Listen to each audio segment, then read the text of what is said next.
And welcome back to the Cover 3 podcast here on CBS Sports. I'm Tom Fornelli. He is Bud Elliott. He is Danny Kanell. And as you can see, Chip Patterson has once again run afoul of his parole violations. He is back in jail, but we soldier on.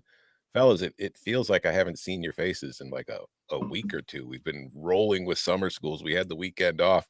How have you guys been? Great. Awesome.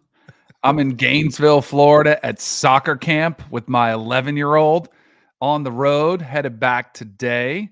Enjoying a little time off because Bud's been crushing it with these summer schools. Those are God's gift to the college football world, especially the other guys in the Cover 3 pod. But it's good to be back on with you boys. Is Bud frozen? Can you guys see me? Oh, yeah, wow. you're frozen. I can hear you, but I can't see you. I knew he had robot face sometimes, but he is truly frozen now. He is locked in and dialed, ready to go.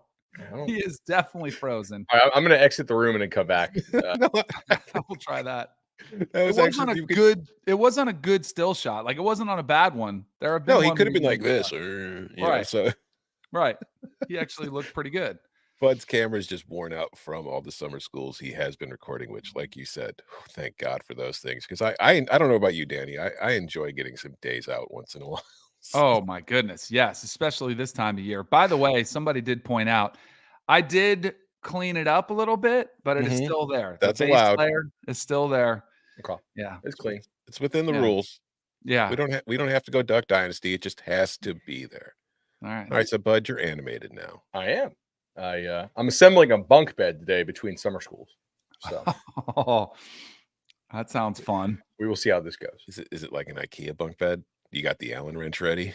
I will say no free ads, but so far the directions make sense. It was under $1,000 and it's real wood. And I'm like, we should find some way to signal to this company that they want to advertise, because like we have a lot of young dads who probably have to build bunk beds, and my wife ordered it. I didn't have a lot of input in the ordering. You got to kind of pick your battles, and it's like, whatever, like if it sucks, we'll return it.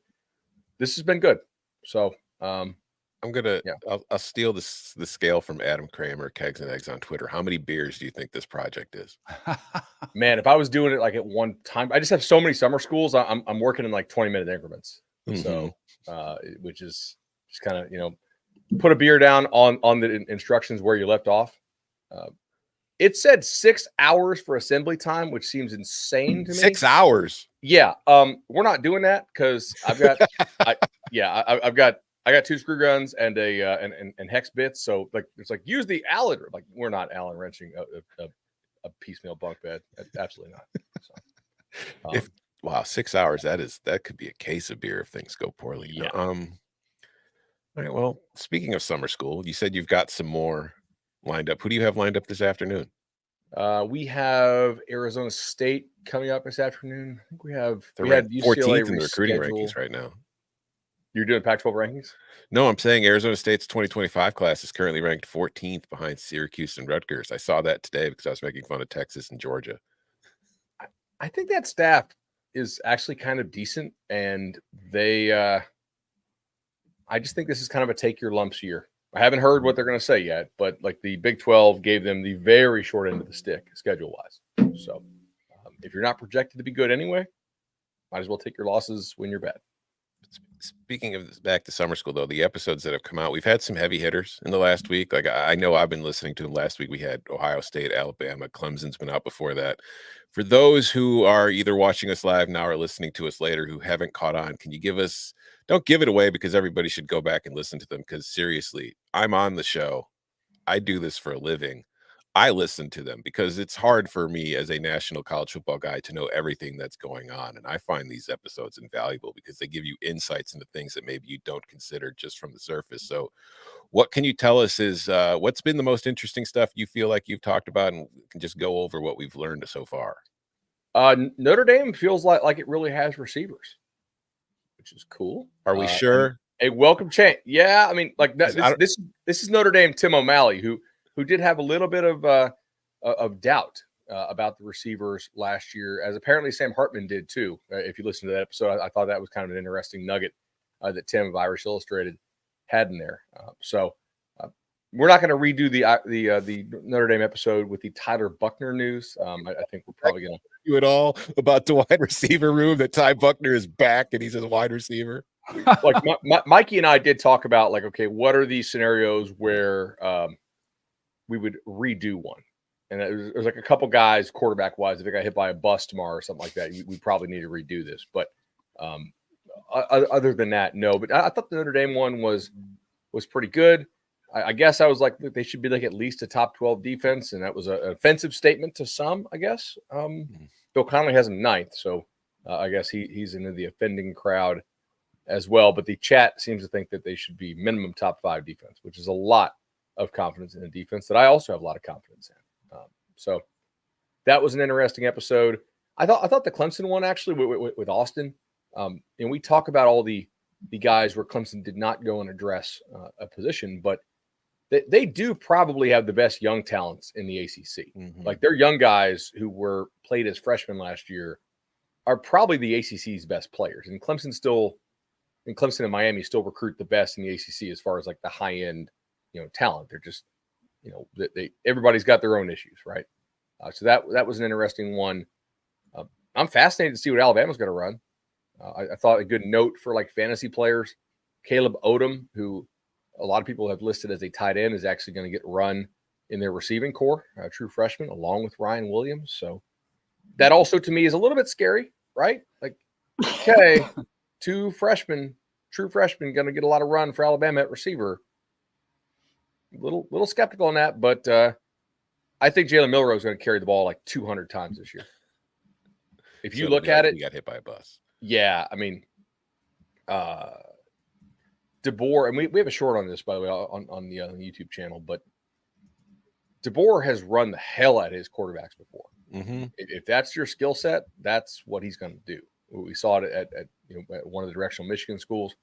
We saw it when he was coaching at lower levels as well. So that was a pretty good episode. Had Florida State yesterday, obviously with Brendan Sonnone, did an awesome job there as well. And I thought him saying Florida State has 7 easy wins probably is a commentary on maybe the stability that program has right now, which maybe you wouldn't associate stability with a program that kind of reloads through the portal every year. But I think with the coaching and the culture there is a bit of that sort of feel like you kind of understand what you're going to get approach-wise from that team. And also I think a commentary on the strength of schedule, which it's harder than Notre Dame's schedule probably, but not by a whole lot. And I had asked Tim O'Malley on that show, like what record gets the Irish in? Like 9-3, he was not confident. 10-2, probably with Notre Dame and the favor they get is pretty likely, I think. I talked to Brendan Sonnone about the same thing. Like 9-3, no chance for FSU, I would say, unless you win the conference. That's where Notre Dame gets in trouble, because I don't know if 10-2, like if their losses are to A&M and Florida State, their 2 toughest opponents, then it's like, who the heck have you beaten? And then do you get into the good losses column, which I don't think should matter. And the fact that they're not in the conference or in a conference, any conference, could really hurt them in the new landscape. Well, Danny, it's an interesting question, and we don't know how the committee is going to react to this. Will you be punished for losing your conference title game? And like, will any team go into conference title weekend ahead of the Irish and then be punished and drop behind the Irish because they lost the conference title game when Notre Dame just sat there and didn't play one? I don't know. I think there's a possibility of it depending on how you look, but should there be? I would think it would depend on the brand, not to get into that already, but like if we just go back to last year, say it's a similar situation, it's Florida State and Louisville's ranked ahead of Notre Dame going into that final, ACC championship game and loses to Florida State. I think Notre Dame gets bumped up ahead of Louisville. But if it's Florida State on the other side, then you've got, I think, a decision on your hand because, we know what this thing is about. Both of them will get ratings. Notre Dame will bring in plenty of ratings and Florida State can compete with that. So yeah, that would be interesting. I can't wait to have those debates in 4 months about the at-large versus which 2 or 3 loss team is most deserving of that 11th seed. Boys, light up the phone lines. Let us know. It's coming. getting back into the news here a little bit, we talked about Alabama. We talked about what we're going to see from them this year. They also, Bama 24/7 had an interview with Kaden Proctor, who, for those who do not remember, Kaden Proctor, 5-star super stud freshman, starting at left tackle every single game for Alabama last year. After the season ends, shortly after Nick Saban announces his retirement, he enters the transfer portal. He transfers home to Iowa. He gets to Iowa. He's there for a few weeks. Starts feeling like, man, I kind of want to go back to Alabama. He enters the transfer portal again. Do not contact list. He's back at Alabama. It was a really interesting interview because it gave us some insight into everything that went back into the situation. And a couple things I found interesting I'd like to get your guys' thoughts on. One, he said that he had like his end of the season meeting with Nick Saban, and he said he had expressed his thoughts that he was kind of considering transferring back home. And Saban, kind of convinced him to stay. And he said he had absolutely no inclination that Nick Saban was planning to retire. And then that after Saban retired, he said it was more of an emotional decision than a logical decision because I guess he kind of felt a little betrayed by it. Then he decides to make the move home. But now he's back at Alabama, and he says he's also gotten a lot of hate, which, you can kind of expect. Like, I think that if you look at the current landscape of college football social media, you pull one of these moves, it's going to happen. Like, Iowa fans are going to be mad at you. When you left Alabama, Alabama fans are going to be mad at you. But the one thing he pointed out was Iowa fans are saying, he was chasing the money, chasing the bag. He says he actually took a pretty significant pay cut to go back to Alabama and leave Iowa, which I found interesting. And I was wondering, Danny, what are your thoughts on everything that's been happening with Proctor? So that was so I talked to Alex Garbo this morning on the radio show, and there were a couple things that jumped out to me.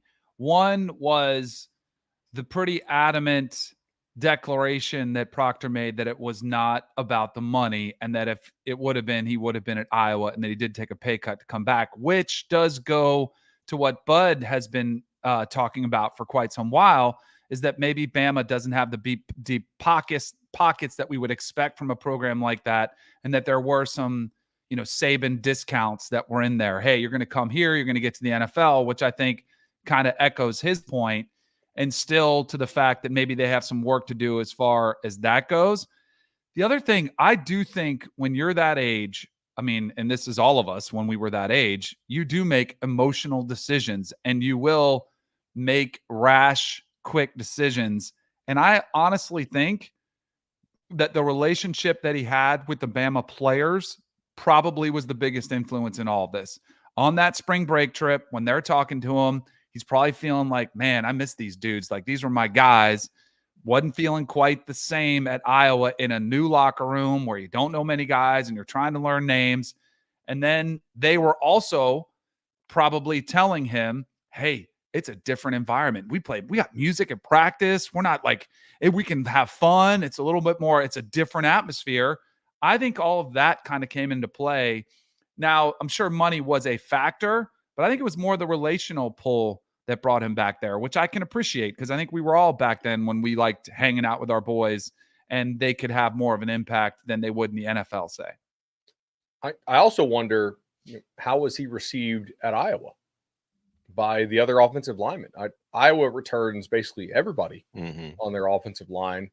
And I think if you're on Iowa's offensive line, I don't know this, but if I'm an Iowa offensive lineman, my assumption is that Proctor's now the highest paid guy in this room. Like, how was he received by his new offensive line teammates there at Iowa? We don't really know that, but that bringing in a really high price transfer, especially when it's something you don't normally do, as Iowa does not, that can cause some friction in a room. So I wonder, was he received warmly there by his offensive line teammates for a guy who showed flashes last year and clearly has crazy upside. Yes. Let's be real about it, but didn't play great last year. Just played okay, which for a freshman in the SEC is actually really impressive. But I wonder how he was received. I think this segues pretty good into this question we got in the chat earlier from Ian Stokely. Why does it seem that even top teams are struggling to maintain good offensive line talent? Ohio State, Clemson, and even Alabama have all had noticeable deficiencies there, even in the NIL and portal era. Well, mainly because Georgia's just hoarding them all, and Texas is hoarding them all. So I think it's just it's different teams that are signing all the elite offensive line players out of high school and really hoarding them. Kirby Smart has talked about this, how He wants to have all the good big bodies. Texas is doing a great job of that as well. Michigan did a really nice job of that under Harbaugh. I think there's some chance that will continue. Clemson never had really good offensive lines. They had generationally good quarterbacks, but go look at the offensive lines who Clemson had drafted, and they really were not. Oftentimes, were not very good, by like national title standards. I just think it's being spread out to different teams. Kirby started to take a lot of the stuff that Nick wanted to get, and Sarkisian at Texas is kind of doing the same thing. So I don't think it's worse than it was, honestly. I also think too, because offensive line is such a development position that, like what you're saying, is you do have to get them early, because every single offseason, like the question is alluding to, there's tons of teams that are looking for a tackle in the portal, and there's never really any tackles available because Kaden Proctor is kind of the exception. We mentioned he started as a freshman every single game in the SEC. You don't see that. Like, freshman offensive linemen typically at major power schools are not starting games right away. It takes a year or two of them in the strength program to really get into school. So I think they're just harder to replace overall. And then there's never that many in the portal. So you do kind of see teams who like that, Clemson and Ohio State. But at the same time, you could just argue, kind of like what you're saying, Bud, they just weren't doing a very good job of recruiting the position out of high school, and they've struggled, and they're paying the price for it now and trying to find these guys on the market. And I think the second tier of guys that may be moving more often, that are kind of frustrated with playing time, or they were talented coming out of high school, so they get pulled off a roster. Offensive line is one of the more unique positions where continuity comes into play, and chemistry and timing and rhythm and knowing where to go together as a group. So I think there's more individuals on the move, and it leads to poor offensive line play just across the board. The other thing I'm going to say here, and I generally try not to sound like the old guy in the room, but I think that the amount of diva behavior from offensive linemen is much greater than it was when I started in this business, 15 years ago, right? I think they act like receivers a lot more than they used to. You saw the situation. Cole Kubica has discussed it, how you had a guy at Tennessee who would rather be the backup left tackle than the starting right tackle, because he's like, I'm a left tackle only type thing. You have more offensive linemen acting like receivers nowadays than you used to. So I wonder kind of how much that impacts their development. I don't know if that's a position that you can really do that at unless you are really, really freaky. Two things. First of all, now that Chip's not here, you are the youngest person on the show right now, so you don't have to worry about being the old guy in the room. How old is Chip? Chip is mid-30s. Like 28. Okay. Yeah, Chip's 15. Chip is a 15-year-old boy who just fooled everybody on his job application. He dyes his beard and hair gray to fit in and make everyone think he's older. And then the other thing I was going to say is just it hurts my heart to hear that offensive linemen are acting like wide receivers. Come on, guys, we're better than that. We're the adults in the room. That's who we're supposed to be. All right, I think it's time to hit our first break. Coming up on the other side, I didn't really hit the same kind of note that Chip would hit there, but whatever, I tried. We've got some changes to Florida NIL high school rules that I think we should discuss, because I do find them kind of interesting. And we have more of your questions for the mailbag. All that and more next. Have you heard of semaglutides? Ozempic, Mounjaro? Hartman, this could be dangerous. Let's do it. South Park, The End of Obesity. New exclusive event. Now streaming. Exclusively on Paramount Plus. All right, we're back. Have you guys watched that yet? Yes. Oh, it's pretty good too. It's good? Not if you have kids. Not for the little ones, but it's definitely hilarious. Yeah, we don't let the kids watch South Park. The 5 and 2 year old. Not teach them young. All right. So one of the bigger news stories since we last got together is the Florida High School Athletic Association Board of Directors unanimously voted yesterday to allow athletes to profit from their name, image, and likeness. Florida's not the first state to do it. I think plenty of states have done it, but I think it's important, or at least it's notable, because if you look at the way high school recruiting has worked, for however many years, California, Florida, Texas, Georgia, and Louisiana. These are the hotbeds.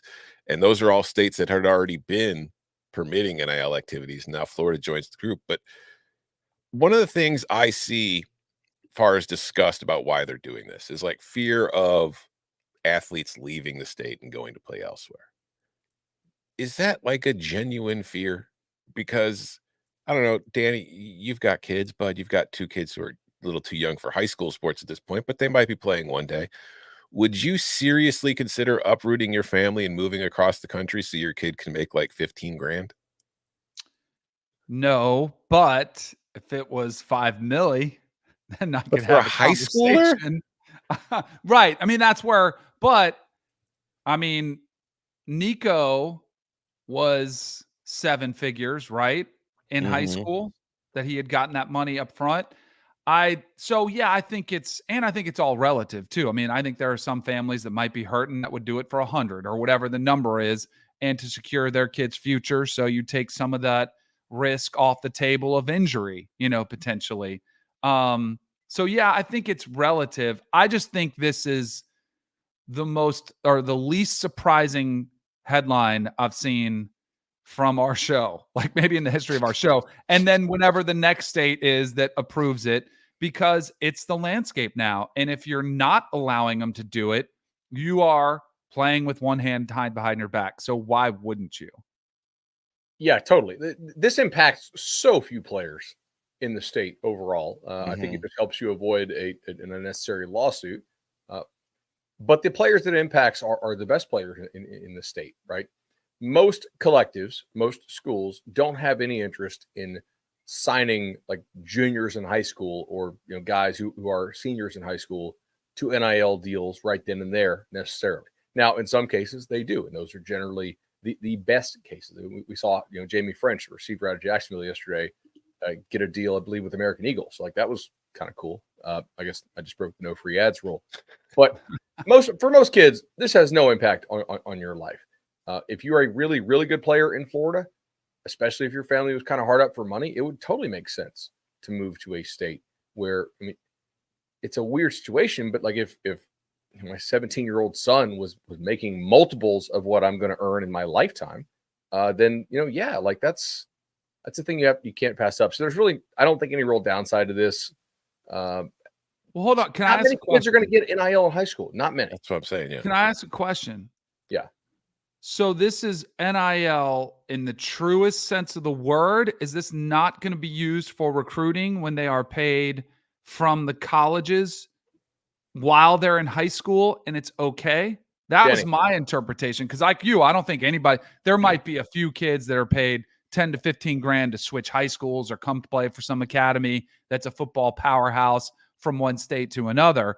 I was under the interpretation the biggest impact this would have is recruiting once again, and the players that are apt to be the top players in college will be able to be paid in high school to make those types of commitments. Yes, totally. What I'm saying is like there's not a lot of places that want to commit NIL to high schoolers, but like well before their senior season, Right. So Right. The variance is quite large. Like, I would almost never give a high school junior NIL. Like it would have to be a pretty rare situation where the kid was just like a Arch Manning. Moses who went to Bama, like Bo Jackson, like certain guys that you just know, like Amarius Mims, pretty obvious on that one. But like for the most part, these guys are still developing, and like your high school recruiting rankings are going to be wildly different as a senior as they were as a junior. So it doesn't impact most kids, but yeah, this does allow you to do. Well, first of all, you're never allowed to use NIL as a recruiting inducement, Danny. So all NIL is, of course, good and true NIL according to the people who make the rules. But yeah, this opens you up for that too. And that was my thought too, and kind of question to you guys was when we go to the revenue share in 25, there's a lot of speculation about what's going to happen with collectives. These were very, they were put together last minute to try to pay the players. Now it happens when the money comes from the university. Don't you think this would be an opportunity for them to stay relevant and keep that funding going and saying, hey, we need to make sure our roster is there. Yes, we can pay them. And I'm sure there will be schools that will go above and beyond with collective money, but I think this is where it could be funneled to as well as to the high school level. because they won't, in my understanding, they won't get a piece of that revenue share. Yeah. I think a lot of your more successful collectives will either sort of be like subsumed by the university or at least in some sort of, relationship, a more formalized relationship with the university. The schools that have good NIL setups, I don't think that they're going to want to try to reinvent the wheel. I mean, like if you think about like why would you, right? I mean, now I guess the counter is there are definitely going to be some associate athletic directors who really can't define their job title cleanly, who are probably going to be on the chopping block. If you listen to what Texas A&M AD Trev Albert said, he was like, we have a lot of kind of in the whole like waste, fraud, and abuse model. So we'll see kind of how that goes. I could see in some situations some AD being reassigned to be like the head of NIL, whether or not he actually has the skill set for it. Here's one thing, Anthony Guion brought this up too. One thing I'm wondering if this will impact, because I think of like, especially in Texas, where it's, we know how the high school football situation is there. And I also think of Chicago high school basketball, where for years kids have been transferring between like the schools, going to different places for better, situations. Will this create like a transfer portal kind of situation in high schools, whereas like some of the private schools can maybe afford to be like, hey, you know what? If you want to come here from your public school, we'll give you, obviously we'll pay for your tuition and we'll give you 10 grand or whatever. Could we see something like that developing because of this? I mean, look, there's a lot of private schools that kind of find ways to help families out with housing. This just kind of makes it above board. Now, I think Danny, the thing. Did you guys ever play like? I mean, you went private, right? Yeah, but yeah, like you guys weren't doing the housing thing, I assume. No, we were single A, but we had some players on scholarship. They were getting free education. Then our school wasn't super cheap. What about? So do you think the next step in this that will follow this? Because I know the transfer rules. Because I was going to say the football crazy states with high school football, clearly this will go that direction. But I also know that the transfer rules in Florida are way different than Georgia, even though it's a step away. Like Georgia, Bud, correct me if I'm wrong, but isn't it incredibly hard to transfer in Georgia? Yeah. So like eligibility wise, like you have to sit out a year, I think. Like they're old school. Really? In Florida, you can play football in the fall and basketball for another school in the basketball season. Like it's nuts. Correct. Yeah. I mean, you can play like different schools in spring and fall in Florida. Like for sure. Yeah, it's nuts. Some states have it. I think it depends on kind of what your tax base is, like how much do you want to fund really investigating all this stuff. I mean, it's a big state. There's a lot of kids transferring, like appeals. Then all of a sudden you get legal bills with lawsuits. I hate it from like the hometown aspect of it. From like a taxpayer perspective, I'm like, please don't waste my tax dollars trying to like tell a kid he can't go to a certain high school over another high school. Like come on, like our education rankings are already kind of low enough here in Florida. So I think that's largely why they do it. Like it was a cost cutting measure in the state of Florida to not challenge and investigate every single transfer request. And then, I mean, a certain number of denials will end up as lawsuits. All right. Well, this is supposed to be a mailbag episode, so maybe we should get to more mailbag questions. This one interests me. I thought it was a fun concept, and it plays into like a stupid debate that we've had in sports for years, but I think this adds a whole new level to it. It is from Berwin Kell. It's from it's a 5-star review left on our Apple Podcast page, which, reminder, that is the old school way of submitting a mailbag question. You just put in a 5-star review with your question, and if it's good, it will get asked. Of course, you can also join us live on YouTube and ask questions there, and we will bring those in as well. Just any way you can get to us and ask us questions, we appreciate. All right, here we go. From Berwin Kell, who I'm guessing is really named Kerwin Bell. You won't find a better college football podcast that covers the sport with the level of depth, breadth, and humor that is provided by Chip, Tom, Bud, and Danny. Here's what I believe is a great question to consider in the middle of the offseason. How far back in time would you have to go before today's best college football players could beat the best NFL players of yesteryear? For example, could the 2023 Georgia Bulldogs beat the 1985 Chicago Bears? Could a team made up of All-Americans from 2023 beat a Pro Bowl team from, say, 1992? I think this is a fun twist on the question because it's always, can the worst team in the NFL beat Alabama? And never. never in the current time. But there is truth to the fact that as time goes on, the players get better every single year, talent-wise. We see it. So how far back in time would we have to go for the best college football team to beat like the worst NFL team? True story. Last night, I went to Spurrier's Grill in Gainesville for dinner. And on the TVs, they had highlights of former Gators of Spurrier. And I swear, my daughter was looking at him. She's like, Dad, why are they so slow? And I was like, well, it's like it was a long time ago. But I think it does, because I do think clearly, I mean, in every sport, we've seen bigger, stronger, faster, which is the main point of a lot of sports, like how big you are, how strong you are, how fast you are. How far do you go back? I think you have to go back. I think it would work in now, the I'm 80s. partial to the 90s. We're talking I about think the that's- best teams from the NFL. I would just, that's the question. Or I would any. just go with any kind of team, honestly.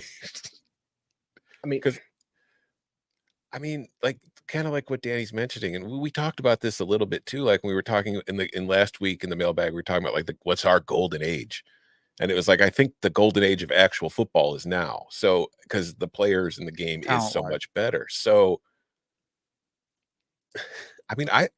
I would think that a 2023 Georgia team would have a decent chance against like a 1986 NFL team.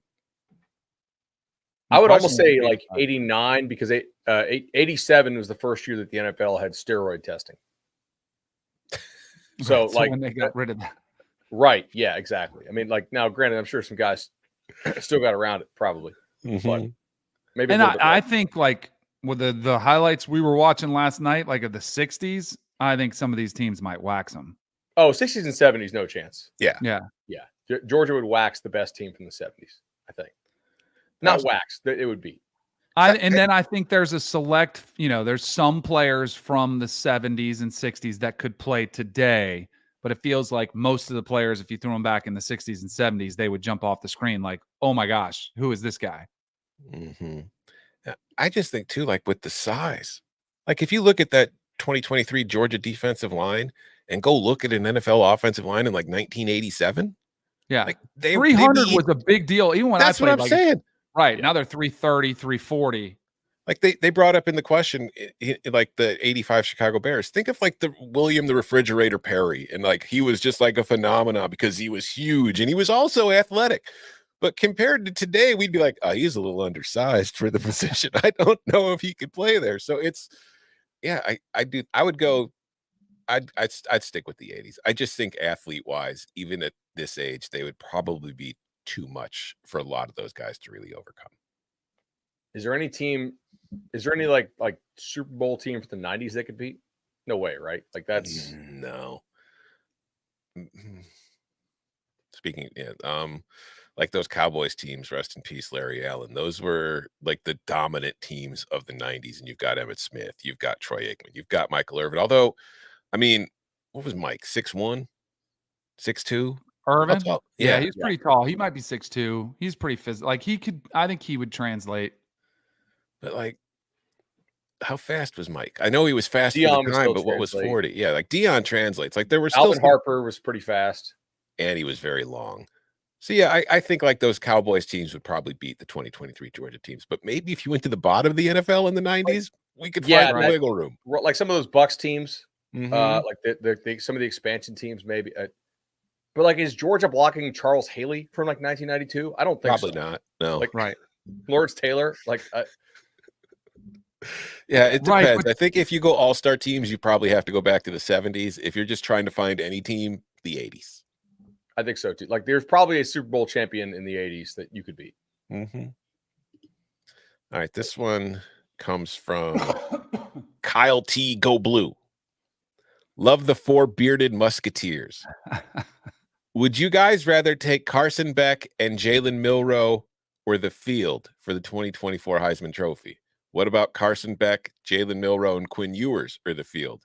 Is the Heisman race always a bit more consolidated than we think? Cheers.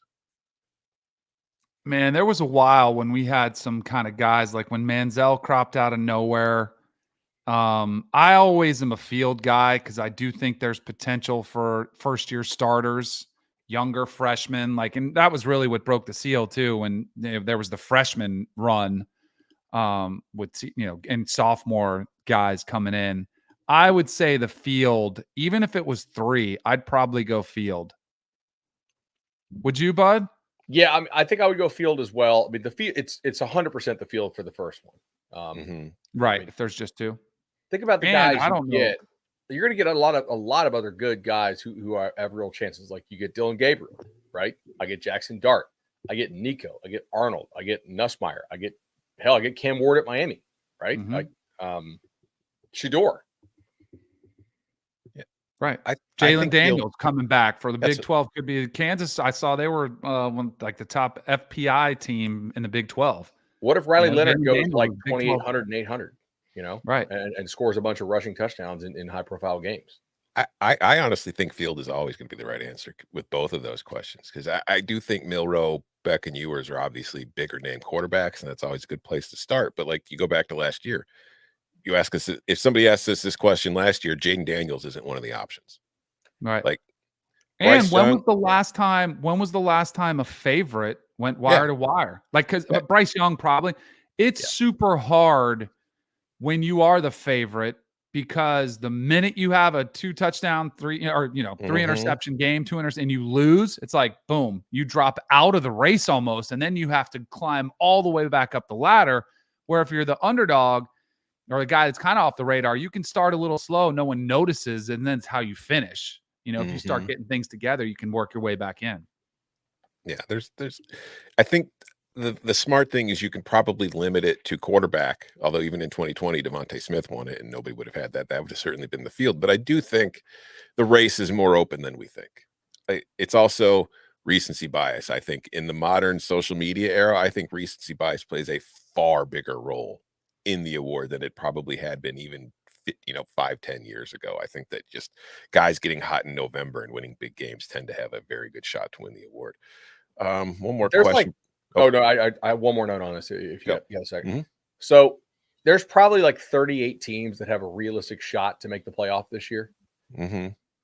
Cut out the G5. We're probably at 29, 28 because I don't think a G5 guy can win the Heisman at this point. But if you look at this, if we're still upper 20s of teams that can win it, to Danny's point, like the loss no longer being a disqualifying thing for the Heisman, I think we will have more guys win the Heisman who actually are the best player in the sport. They just don't happen to play on a 0 or 1 loss team. So, we may have fewer favorites win it now. If a G5 quarterback wins the Heisman, have they already entered the transfer portal before the ceremony? One more question before we go to another. How much break. would Liberty pay Salter to come back? Don't you think Liberty would get the money together and be like, hey, 10 million? Liberty could. I don't know how many other G5s would. An extra offering. From WC Card. From WC Card 27 in the chat. Hey guys, love the show. With teams potentially playing each other 3 times due to conference championships and playoff seeding, would you be in favor of the selection committee openly avoiding rematches?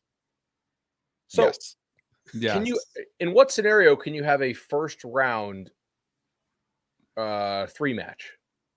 Do we have a name for like playing a third time? Is it a 3 match? No, but we do now. 3 match. Yeah. It would be hard because most of that's going to be conference championships. So the conference champion is probably going to get a bye. But if you are the conference champion that doesn't get a bye, and then you could play them in the. So Michigan, Ohio State are clearly the teams that I think come to mind first for me and everybody else and I think the thing that's going to make it even worse potentially is how tight it is because they played last weekend of the season, Big Ten title game, then one gets a bye. Hopefully it's not until a national championship game. I would hope they could manipulate that and put them on opposite sides of the bracket. But if I will go back to this, if they're great games and they're evenly matched, then I'll take it a third time. Yes. Also, why wouldn't we want to see that? There's a 100% chance that any teams who will be playing 3 times, that the winner of the second game is going to get a bye because I don't think there's any chance that you get 2 teams in from a conference, and that is the conference that does not earn the bye. Does that make sense? Yeah. I would think. Like, I don't know, just try to run the math on that. I don't think it makes sense that you'd have a conference that is considered the worst of the conferences, so that your champion does not earn the bye, but you also have a team that's also good enough to make it, who's the non-champ. Unless you have like a situation where like a 12-0 team loses to like a 9-2 or 9-4 type team, potentially. The nightmare scenario that could unfold, and this is where Tom will be pounding the table saying this is too many teams, is if you already know that you are the top 2 teams going into Ohio State, Michigan, or the Iron Bowl, or whatever one of those last games of the weekends are, and you know you're going to play potentially that team again. What do you do in that regular season rivalry weekend game? You know, I think but the more important game would be the next one. That's the Big Ten championship game, and you get the bye. Like, what do you do in that scenario? And do you rest your starters? Like, that could be a disaster. Yeah. Somebody will at some point. And like you said, I really look forward to it. That's always my favorite. Because you do see that in the NFL where teams will play in like week 18, but they know they're locked into each other in a game the next week in the playoffs. They rest guys because they don't want to put anything on tape, and they just run the most villain game plan they possibly can. So I do think we'll see that. Something else we will see coming up on the other side of the break. Which undefeated team was screwed the most by the BCS and the college football playoff? That and more of your questions next. There's some new players in town, and they brought the plague. You got my attention. You don't want that. What happened to Kingston? Mayor of Kingstown. New season now streaming exclusively on Paramount Plus.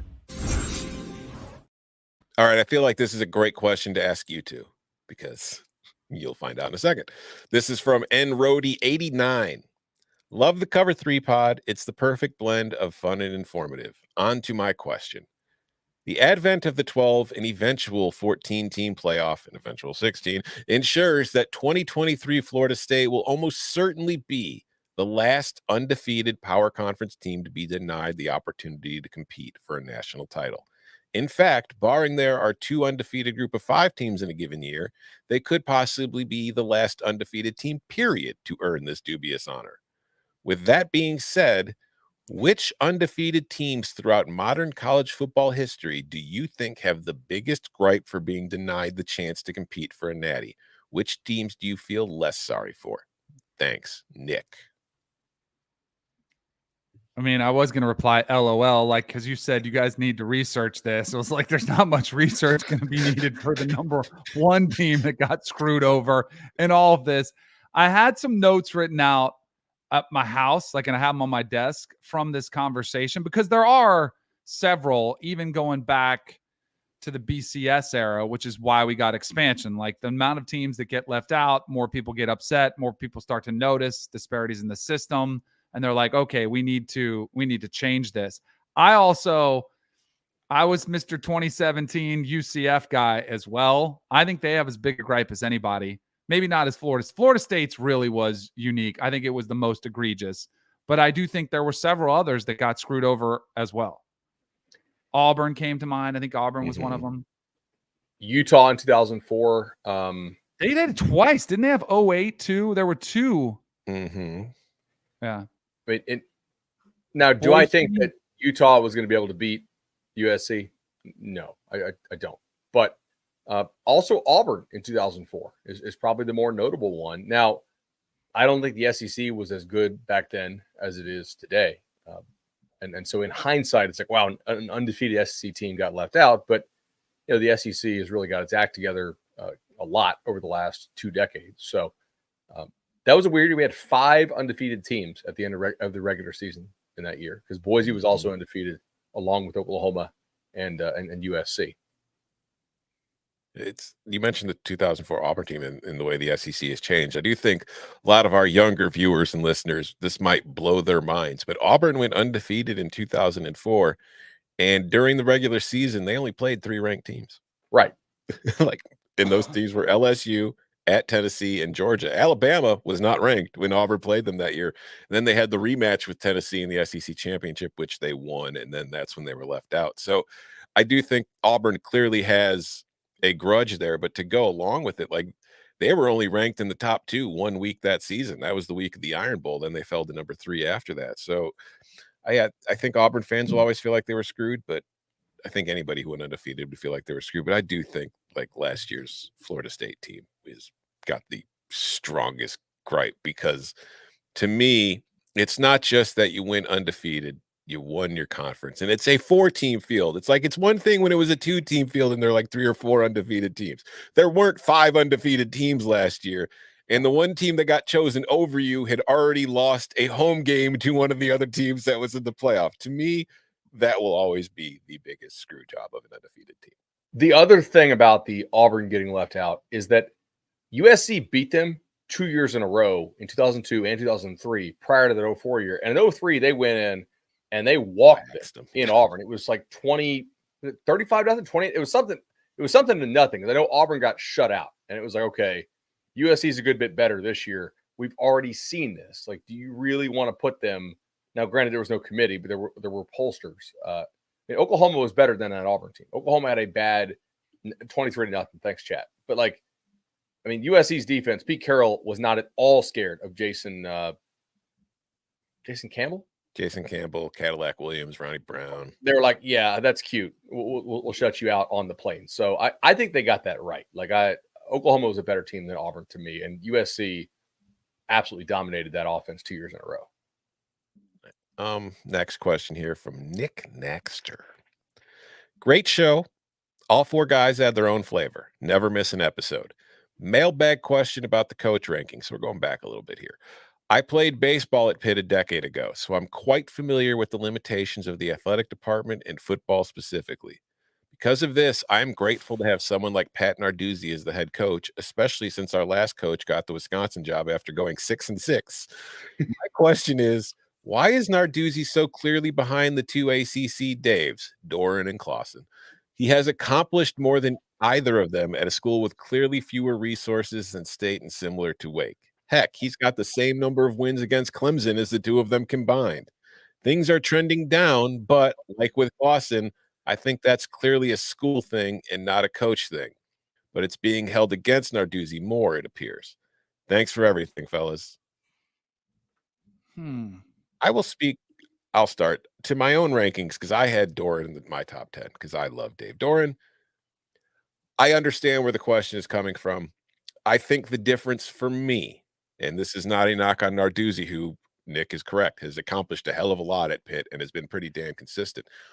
For me, my problem with Narduzzi was after having that really successful season with Kenny Pickett and the ACC title, changing things up to get there, opening up the offense, winning the ACC, and your primary takeaway being, well, I don't want to do that again. I just want to start handing the ball off. We're throwing the ball too damn much. I feel like that was kind of that was, it's cutting your nose off to spite your face. So it was, to me, that kind of is a knock against Narduzzi, who, again, I don't remember where I had him off the top of my head, but it wasn't much lower than 20th, if at all. So I have Doran higher than him just because I think Dave Doran he has a formula that works for him that has worked very well for a very long time. And even if he hasn't won the ACC like Pitt has, he also didn't get to spend all those years playing in the ACC Coastal like Pitt has. Dave was going up against Florida State and Clemson every single year. So that's me. I don't know about you guys, though. I think you nailed it. I mean, I think Narduzzi is still a very good coach. I think he does a nice job with the culture stuff. Like, his teams generally have an identity, but you have to play 2 sides of the ball. And this year, I was watching David Hale's show on ACC Network the other day, and they had Narduzzi on, and he was talking about how he wanted to bring in an offense that made him a little uncomfortable, which could be a little bit of a sign of like, hey, I'm not going to say I messed up with going away from playing offense, but guys, I messed up, and now we're going to bring in something that makes me uncomfortable as a DC and challenges some of my preconceived notions. The question is, like, how much did Narduzzi's actions set Pitt back in terms of attraction of offensive talent, retention of offensive talent? Like, they may have a really nice guy. They hired Kerwin Bell's son, who was a pretty good offensive coach, and they're running a new scheme this year. But Is Nate Yarnell the guy? Like, is Eli Holstein the guy? I don't know if those dudes can actually play. So, and there may be some ramifications from what he did there. But I think he's still a good coach. I think all three are really good coaches. I think you might see one of them start to fall behind the others because of the resources they're working with. Clawson, I'm worried about at Wake because of the direction college football is moving, the commitment there. I think they're all really good coaches. I think it's hard to win at some of these places, you know? I think Pat Narduzzi probably more so than many, or I don't know. He feels to me like a coach that embodies everything the city and the culture is about. And I think that's probably why he had a hard time coming to grips with, man, maybe we need to go faster up tempo and start throwing it a little bit more, because he had known one way and it was almost blue collarish. Like, we're going to play great defense. We're going to be physically tough. We're going to run the football. There were some quotes that were really unfortunate after that Kenny Pickett season. Mm-hmm. Remember, didn't he complain about time of possession? And Yes. a couple one's like, wait, why? Why are you complaining about this? Scoring too fast. We were scoring too many damn points. We were scoring too quickly. The defense was tired. Right. But like, if you were buying stock in any of these three coaches, wouldn't it be Dave Doran that you would buy stock in right now? Uh-huh. Yeah. For me, for sure. I'd overpay for Dave Doran stock. I like him a little too much. Yeah.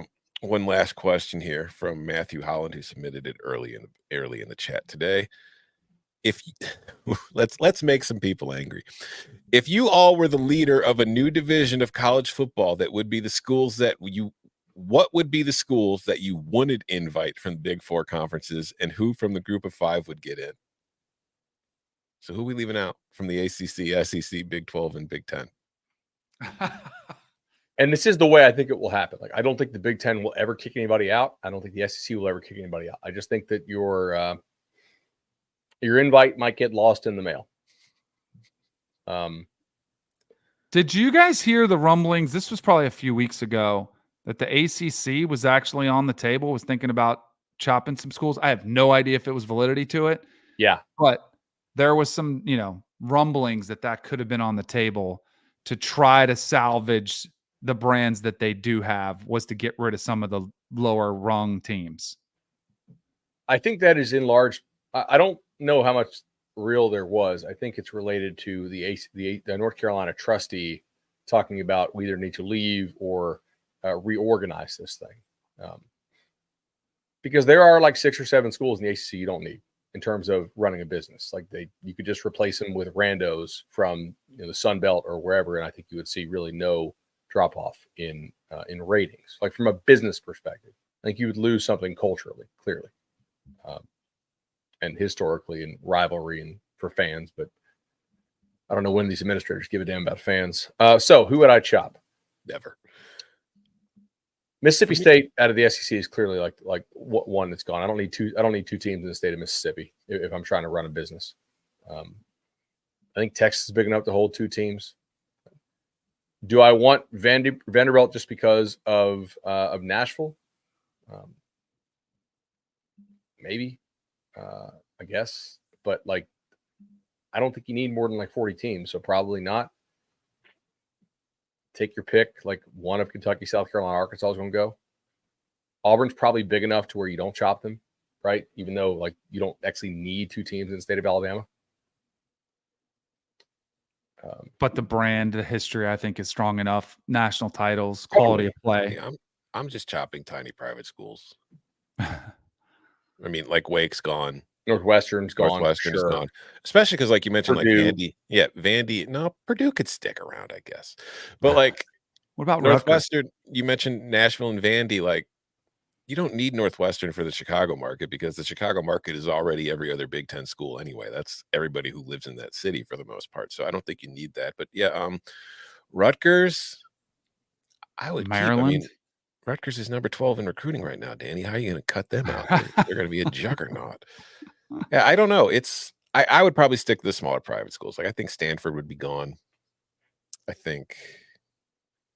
Then Cal. Oh, out of the like, who would not get invited from the ACC? Yeah. Oh,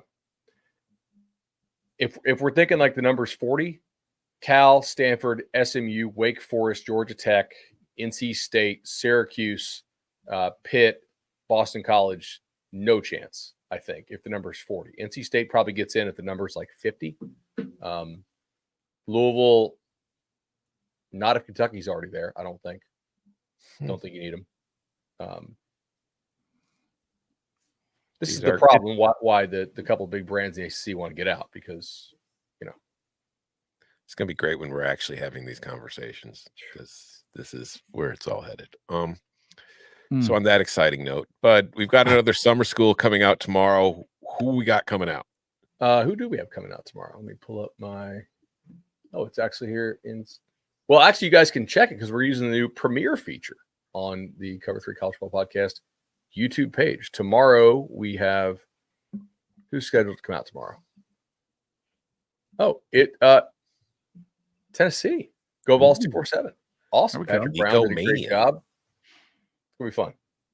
All right, so make sure to check that. That'll be hitting your feeds tomorrow. It'll also be live on the YouTube channel. And also, all the summer schools we're putting together in a playlist. You should check out the playlist in case that way, if you've missed one, you don't have to scroll through. You can just play them all one after another and learn everything you need to know about every single team in the country that we're getting to. Because seriously, Bud, you put in a ton of work and time into this, and I appreciate it. I hope the listeners appreciate it as much as we do, because they're informative.